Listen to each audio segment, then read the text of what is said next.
Bonjour, heureux de vous retrouver, heureux de voir Nicolas, très heureux. Et puis heureux qu'on soit tous là parce que chaque fois je me dis, beaucoup de gens demandent mais est-ce que tu as une preuve de l'existence de Dieu? Et je dis viens au culte le dimanche matin. Nous sommes là. On est tellement différents, tellement d'autres choses à faire et pourtant on est là.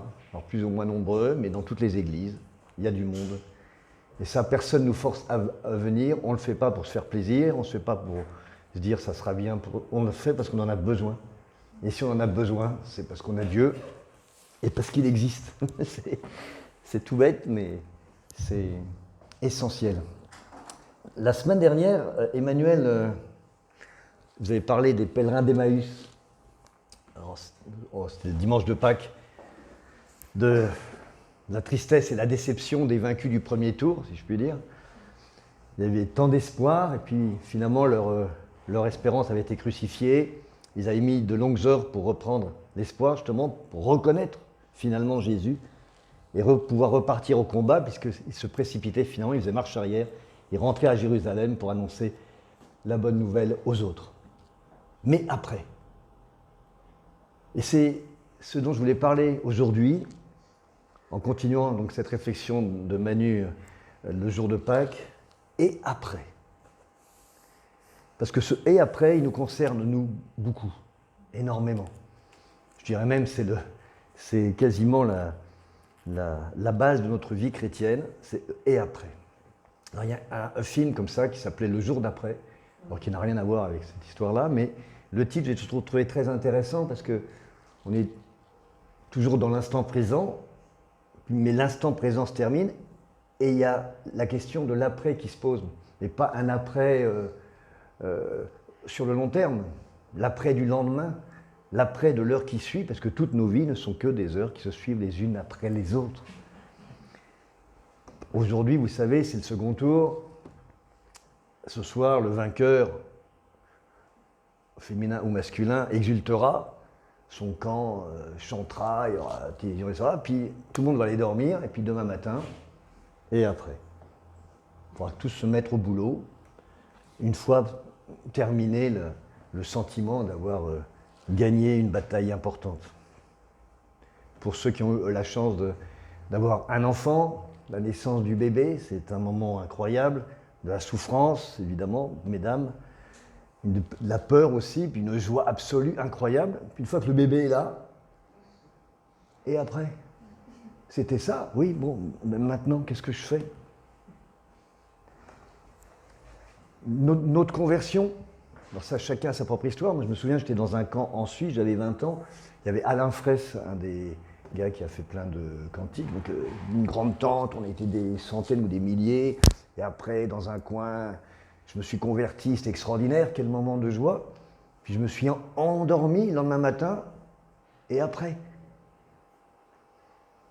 Après, c'est toujours un moment difficile parce que la vie doit reprendre. Quand les flonflons sont retombés, quand les cotillons sont rangés, on fait quoi de cette grande joie qu'on a eue précédemment? Joie humaine ou joie pour nous spirituelle? C'est ce que j'appelle le syndrome de la gueule de bois. Et et après, je voudrais nous mettre dans la peau des apôtres, comme a commencé à le faire Emmanuel, mais aller plus loin encore, dans le temps, pas dans la réflexion, je ne me permettrai pas. Et ça nous concerne aussi, parce que quand les apôtres, ils apprennent la résurrection, nous, c'est aussi le jour où on se convertit et on accepte cette résurrection, elle nous dit quelque chose, et on se fait participant de cette résurrection. Alors, après la résurrection, Jésus donc, est resté 40 jours sur terre, pendant lesquels il est apparu plusieurs fois à ses disciples. Alors combien, on ne sait pas exactement, puisque dans Jean 20, il dit il y a encore beaucoup d'autres signes que Jésus a fait en présence des disciples et qui ne sont pas écrits dans ce livre. Donc ce qui est écrit dans les évangiles n'est pas l'ensemble des apparitions du Christ. On peut en mentionner 10 qui sont répertoriés, donc l'apparition à Marie-Madeleine, aux femmes revenant du tombeau, aux 2 disciples du chemin d'Emmaüs, une apparition spéciale auprès de Pierre, dans Luc 24. Le Seigneur est réellement ressuscité, il est apparu à Simon-Pierre. L'apparition aux disciples, en l'absence de Thomas, puis ensuite l'apparition aux disciples en présence de Thomas. L'apparition aux 7 disciples sur le lac, puis aux 500 disciples. C'est Paul qui nous le dit à la fois. L'apparition à Jacques et aux apôtres dans 1 Corinthiens 15, et enfin l'apparition juste avant l'ascension. Voilà celles qui sont répertoriées. Mais ça, ce sont des faits factuels que l'on lit, mais essayons de nous mettre à l'intérieur de ces apparitions de Jésus, de ce que ça a signifié et comment ça a été vécu par les gens qui les ont reçus. Et pour se mettre à leur place, on va partir de l'évangile de Jean, où il y a 3 apparitions, si je puis dire, 3 présences de Jésus qui sont nommées. Et de façon extrêmement précise. Il y a d'abord l'apparition à Marie de Magdala, le dimanche, le matin, au tombeau. Puis, toujours le dimanche, en fin de journée, l'apparition aux disciples qui sont réunis ensemble, qui ont très peur. Et il n'y a pas Thomas qui est là. Et puis, juste après, il est dit, toujours dans le chapitre 20, 8 jours après, il réapparaît auprès des disciples, avec Thomas cette fois-ci, vous savez, l'épisode des doigts dans les trous des mains et des pieds. Et après cette apparition, il apparaît ensuite dans l'évangile de Jean aux 7 disciples au lac de Tibériade. Et c'est cette apparition dont nous allons parler aujourd'hui. Alors pourquoi je vous dis que c'est l'ordre de Jean? Parce que c'est vraiment précisé à la fin de cette apparition de Jésus au lac de Tibériade. Il est dit, c'était la 3e fois que Jésus apparaissait devant les disciples. Donc 4 avec Marie de Magdala dont il parle précédemment. Mais là encore, la place de la femme est un peu diminuée, même si c'est à elle qu'on apparaît en premier. Il aurait pu dire que c'est la 4e fois qu'il apparaît. Mais bon, qu'importe, détail. Essayons de nous mettre à la place des disciples. Donc, on sait dans cet évangile de Jean que 8 jours après la résurrection, ils sont toujours à Jérusalem, puisque Jésus apparaît avec les disciples, et donc aux disciples avec Thomas en présence. C'est marqué 8 jours après. Mais ensuite, le fameux « et après ». On peut penser que 8 jours après, l'effet de cet événement dont Jérusalem est retombé, le soufflet s'est calmé, si je puis dire, la pression des Juifs est devenue beaucoup moindre, c'est déjà du passé. C'est déjà du passé. Et qu'est-ce que font ces disciples? On sait pour 7 d'entre eux, eh bien, ils retournent chez eux. Ils vont au lac de Tibériade. Et pour faire quoi? Eh bien, pour reprendre le travail. La fête est finie. Ils savent que Jésus est ressuscité. Ils l'ont vu. Ces deux-là, ils les ont vus 2 fois. Mais alors, qu'est-ce que ça change à leur quotidien? Rien. L'Esprit Saint n'est pas encore arrivé. Ils ne savent pas quoi faire. Ils ont cette certitude qu'il est ressuscité puisqu'ils l'ont vu. Et pourtant, ils sont perdus. Et après, ils ont la plus grande nouvelle du monde, de toute l'histoire du monde, mais qu'est-ce qu'ils peuvent en faire de cette nouvelle? Ils ne savent pas. Qu'avons-nous fait de cette incroyable nouvelle de notre conversion? Beaucoup de choses sans doute, mais aussi beaucoup de non-choses. C'est un tel cadeau. Que peut-on en faire? Est-ce qu'on est armé pour ça? Et donc, ils rentrent chez eux. 7. Donc, il y a Pierre, les 2 associés, Jacques et Jean, qui étaient déjà associés avec lui dans le petit commerce de pêche, et puis Nathanaël, Thomas appelé Didyme, et donc ça en fait. Et 2 autres disciples de Jésus qui ne sont pas nommés. Et c'est pas rien de rentrer à la maison. Jérusalem, lac de Tibériade, c'est 123 km. Aujourd'hui, c'est prévu par les agences d'excursion. On peut le faire à pied. C'est prévu en 5 jours de marche. Ça fait un grand 25 km par jour. Donc même si eux, ils galopaient, ils devaient avoir l'habitude, bien plus que nous. C'est pas, tiens, je vais aller faire des courses au casino de Saint-Jacques, qui est ouvert. C'est très long. Donc c'est une décision importante de partir. C'est pas, tiens, je vais aller faire un petit bonjour à ma famille et puis je reviens, les gars. Non, je rentre à la maison, back home. Et une fois qu'ils sont là, ils sont au bord du lac, qu'est-ce qu'on fait? Il est ressuscité, merveilleux, mais qu'est-ce que je fais de ça? Eh bien, les gars, on ne sait pas. Il faut vivre, il faut s'occuper. Terrible sensation de retour à la case départ. Alors, est-ce que c'est un échec pour eux? Non, puisqu'il est ressuscité. Ça ne peut pas être un échec. Mais, au bord de ce lac, ils se souviennent des jours heureux, comme diraient Gainsbourg et Paul Verlaine, et ils pleurent. Je me souviens des jours heureux, et tu pleures. Ils se souviennent de quoi? Ben de l'aventure qui a commencé 3 ans plus tôt, exactement ici, sur le lac. Rappelez-vous, c'est dans Luc 5. Il y a Pierre, Jacques et Jean déjà, puisqu'ils sont associés. Business is business. Et vous vous souvenez, c'est le début de Jésus, de sa grande croisade. Il y a une foule exaltée. C'est les débuts triomphants du ministère, des foules immenses qui sont là, le début des miracles. Et Jésus, qui devant toute cette foule, doit s'éloigner un peu pour pouvoir parler à tout le monde et pas être pris à partie. Qu'est-ce qu'il fait? Il monte dans une barque, comme sur un piédestal. Quelle barque? Celle de Pierre. Waouh! De Pierre, il est fier. Il le connaît, puisque quelques jours avant, ce Jésus, il a guéri sa belle-mère. Alors pour certains, c'est pas une chance de guérir sa belle-mère, mais enfin, voilà. On va considérer que pour lui, c'est une chance, donc c'est très bien. Guérir sa belle-mère, pardon, excusez-moi. Et il monte sur la barque de Pierre, qui dit, mais je le connais, et il vient chez moi, parce que son bateau, c'est chez lui.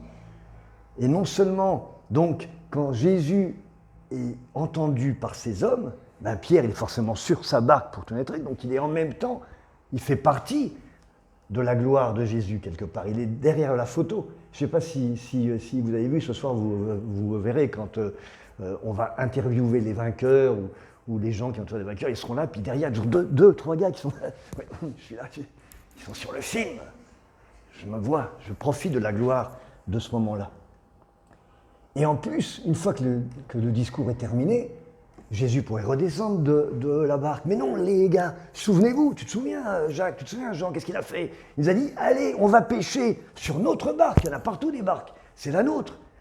Et dit, allez au milieu du lac, ce qui n'est pas rien, parce que ce lac, il fait 13 km de largeur. Donc tu vas au milieu où l'eau est plus profonde, il y a 6 km. Ça fait du temps, hein, avec la vedette du jour. Il a choisi notre barque. Alors, au milieu, il nous dit, allez, mettez les filets. Alors là, vous vous souvenez les gars, parce qu'ils sont en train de se souvenir au bord. Hein.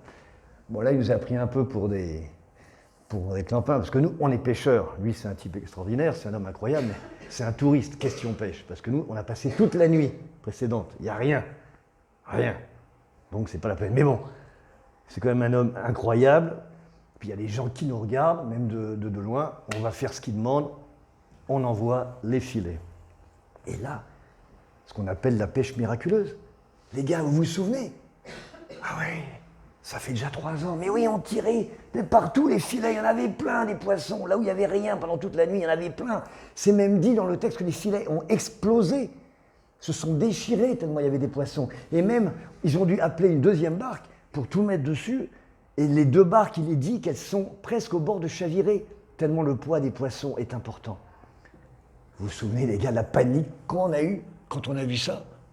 La trouille, c'est marqué dans le texte. On était terrorisés parce que c'était pas normal, ça. C'était surnaturel.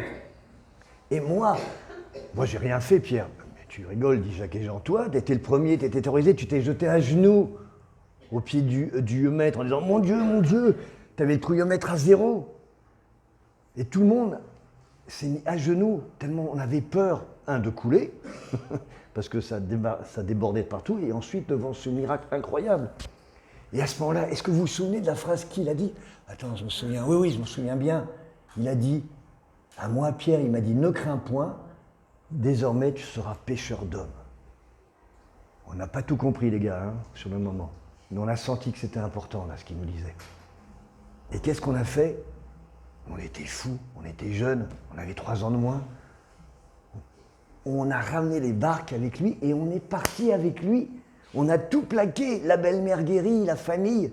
On l'a suivi. On était dingues, on était jeunes. C'était extraordinaire. Et qu'est-ce qu'on a pu vivre pendant 3 ans avec cet homme, avec ce Dieu ressuscité. Et puis autour de ce lac, on est de nouveau ce soir. Mais ce lac, ça a été tout pour nous. Alors pour ceux qui ne le savent pas, c'est un lac qui est situé 200 mètres au-dessous du niveau de la mer. Donc il y en a qui ont été, donc je ne me permettrai pas de... C'est un endroit magnifique, paraît-il, avec des collines boisées, des petites plaines fertiles. Enfin, à l'époque, c'était comme ça. Il y avait plein de villages de pêcheurs tout autour. Et plein des épisodes de la vie de Jésus se situent autour de ce lac. La tempête apaisée, la marche sur les eaux. Il paraît qu'on voit le mont Tabor de loin. Donc la transfiguration, c'était à vue de ce lac. Le sermon sur la montagne, la multiplication des pains et des poissons, le lieu de guérison des hommes possédés par les démons. Tout ça, c'est autour du lac de Tibériade. Ce lac, c'est le symbole de leur vie avec Jésus. Ce Jésus qui était là avec eux pendant 3 ans, qui est mort, qui est ressuscité, ils l'ont vu. Ils l'ont encore vu il y a quelques jours avec Thomas. Mais depuis, rien. Il est ressuscité.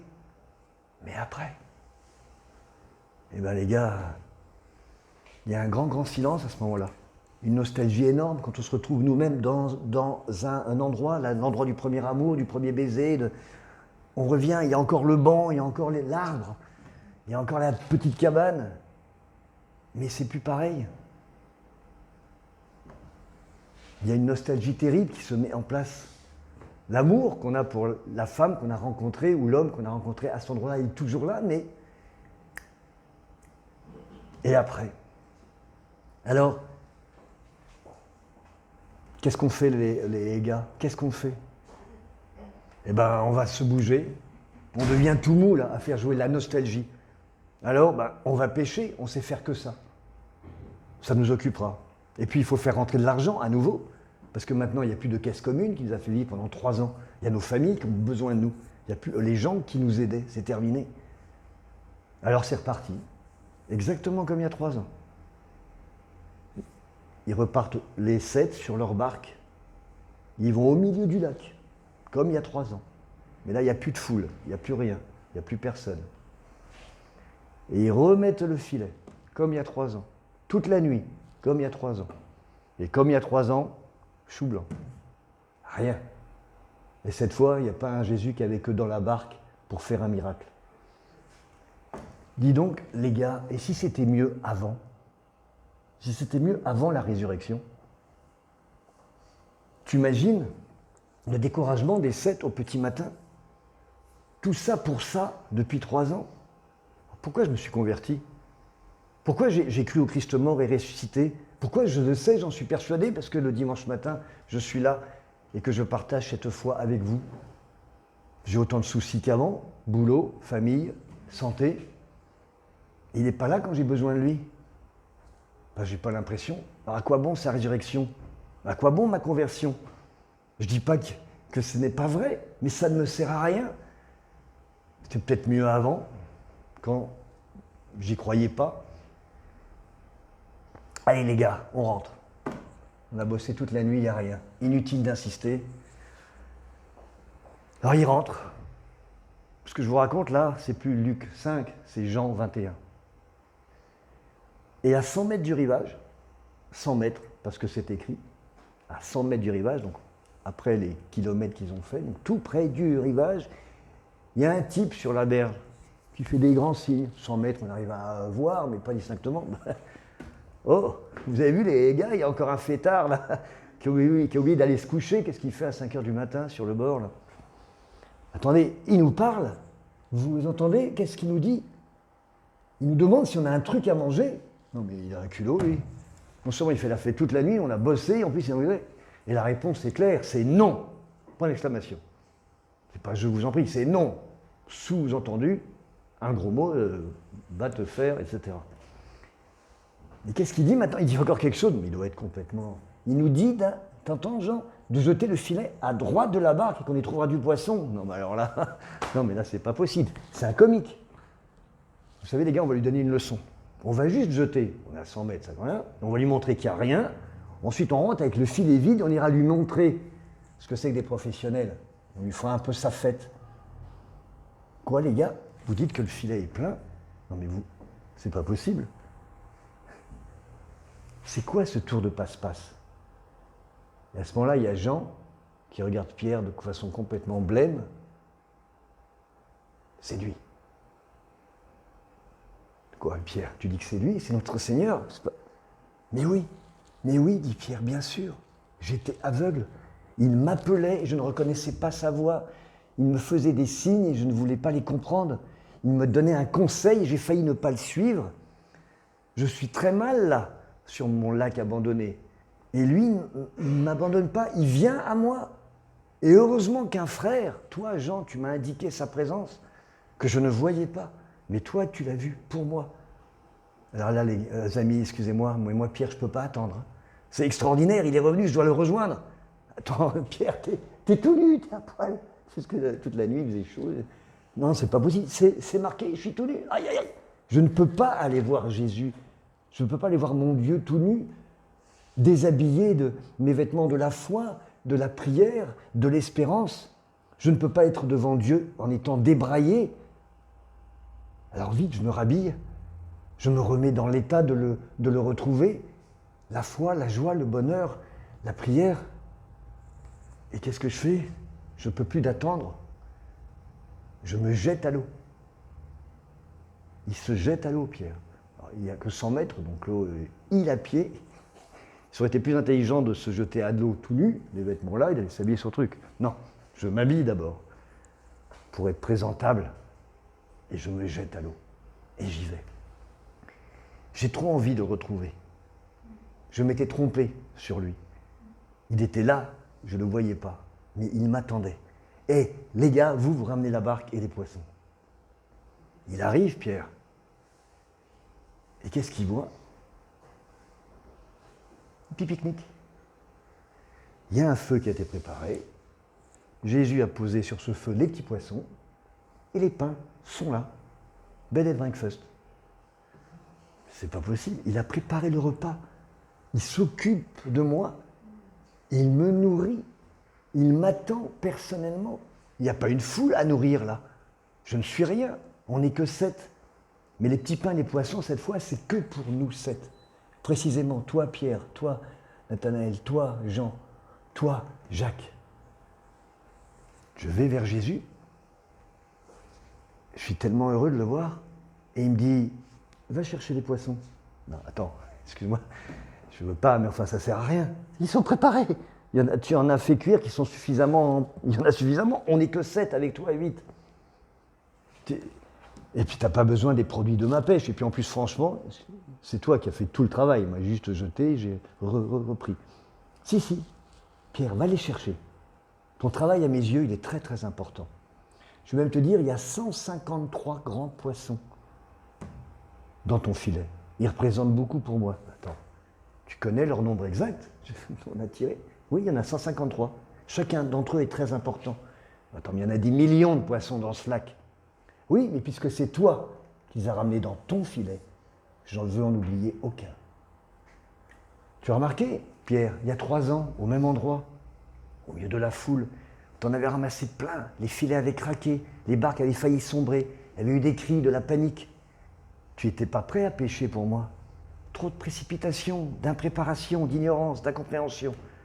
Et cette nuit, qu'est-ce qui s'est passé? Tu es retourné et tu as voulu pêcher sans moi, alors que tu me connais. Et résultat, bredouille. Pourquoi tu avais pêché? La famille, j'avais faim. Oui, pour tes propres besoins. Mais moi, qu'est-ce que tu as fait de moi? Par contre, dès que tu as pêché pour moi, tu as vu le résultat. Il y en a 153. Et tu peux compter chaque poisson, tu n'as pas cassé ton matériel, tu n'as même plus besoin d'aller en plein milieu du lac pour trouver tes prises. Tu peux pêcher partout, même à 100 mètres du bord, là où tu es à pied. Pourquoi ce changement, Pierre? Je ne sais pas. Je ne comprends pas. Eh bien, venez et mangez ce pain, dit-il à ce moment-là. Ça ne te rappelle rien? Oui, mais oui, le pain, ce corps brisé, pour nous, on t'a vu sur la croix il y a quelques semaines, il y a peut-être 10 jours. Et c'est ce pain que tu nous demandes de partager, c'est de nouveau le symbole non seulement de ta mort, mais de ta résurrection. C'est vraiment toi. Alors, dans ce petit matin frais, au milieu du lac, sur la berge vide, où il n'y a personne, il y a 8 hommes qui partagent ce repas. 8. Un moment simple, banal, vu de l'extérieur. S'il y avait eu un reporter, il y a 3 ans, pour faire l'article sur la première pêche miraculeuse et la grande foule, etc. Là, il y avait de quoi faire un bel article. Là, s'il y a un paparazzi, il n'y a rien à faire. Pique-nique sur la plage, d'une troupe de 8 personnes. Aucun intérêt. Mais de l'intérieur, tout est calme, serein.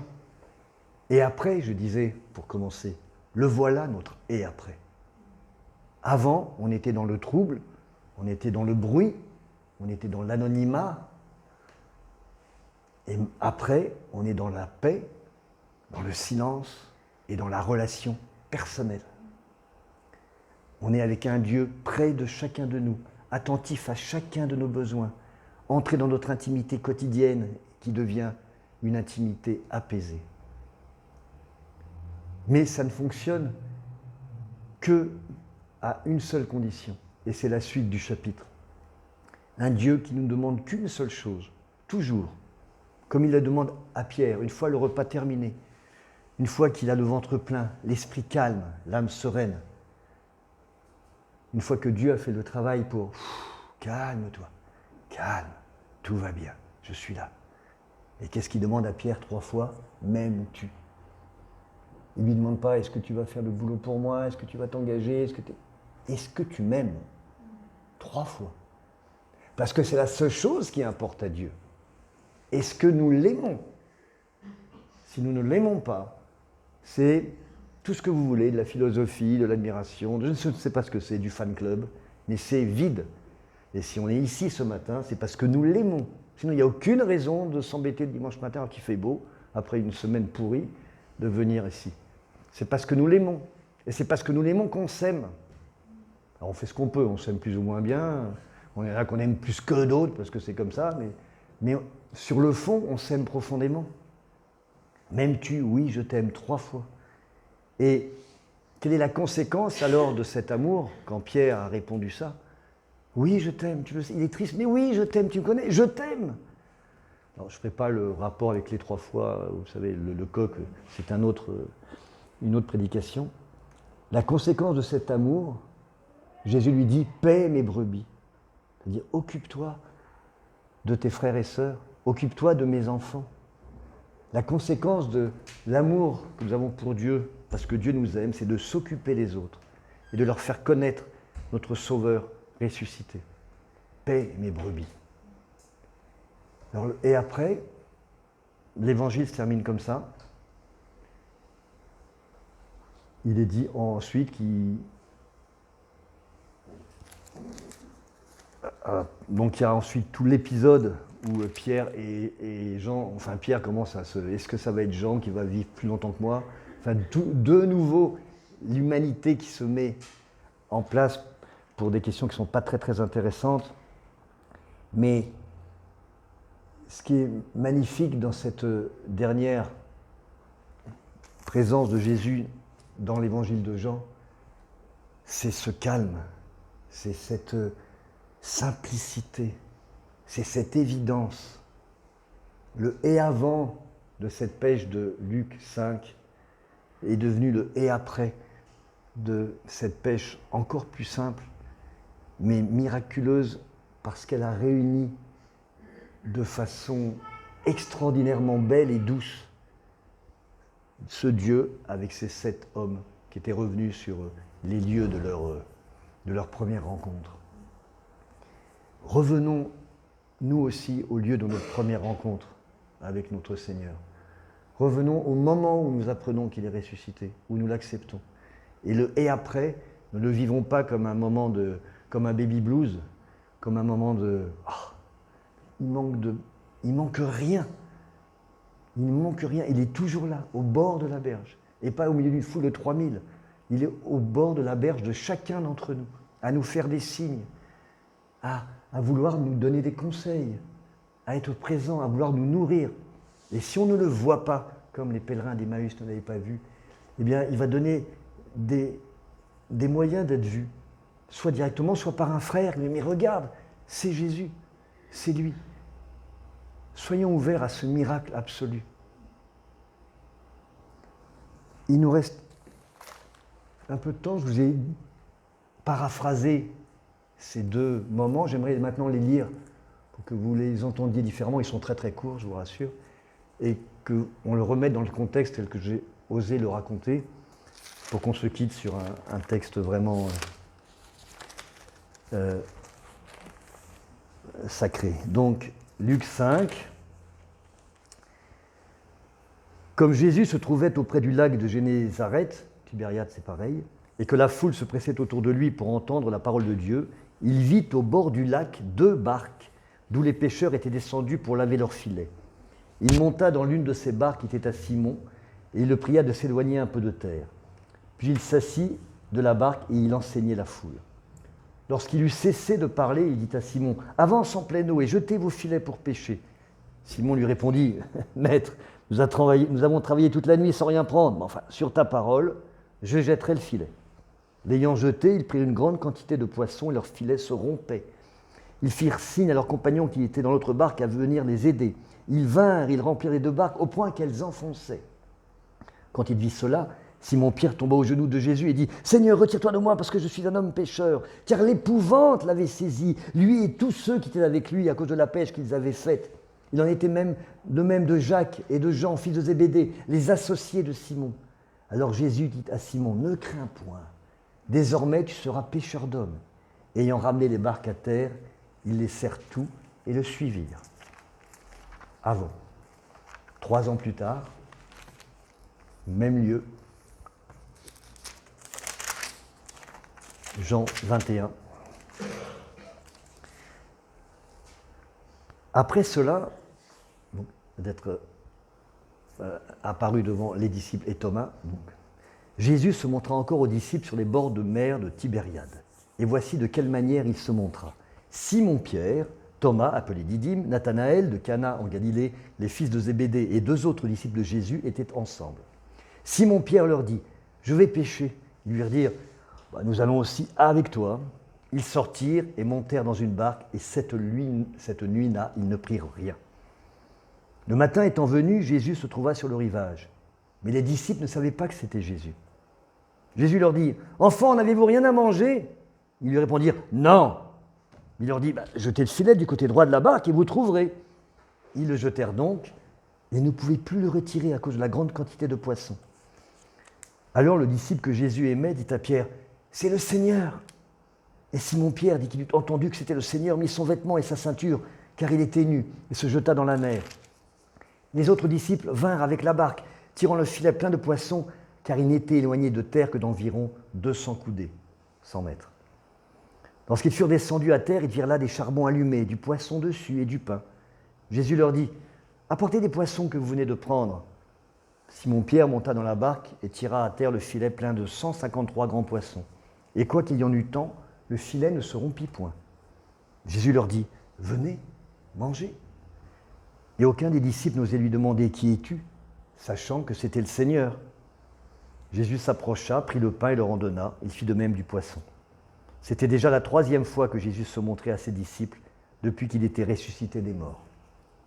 Après qu'ils eurent mangé, Jésus dit à Simon-Pierre, « Simon, fils de Jonas, m'aimes-tu plus que ne m'aime ceci ?» Puis il lui répondit, « Oui, Seigneur, tu sais que je t'aime. » Il lui dit une seconde fois, « Simon, fils de Jonas, m'aimes-tu » Pierre lui répondit, « Oui, Seigneur, tu sais que je t'aime. » Jésus lui dit, « Paie mes brebis. » Il lui dit pour la 3e fois, « Simon, fils de Jonas, m'aimes-tu » Pierre fut attristé de ce qu'il lui avait dit pour la troisième fois. M'aimes-tu? Il lui répondit, mais Seigneur, tu sais toutes choses, tu sais que je t'aime. Jésus lui dit, paie mes brebis. Voilà.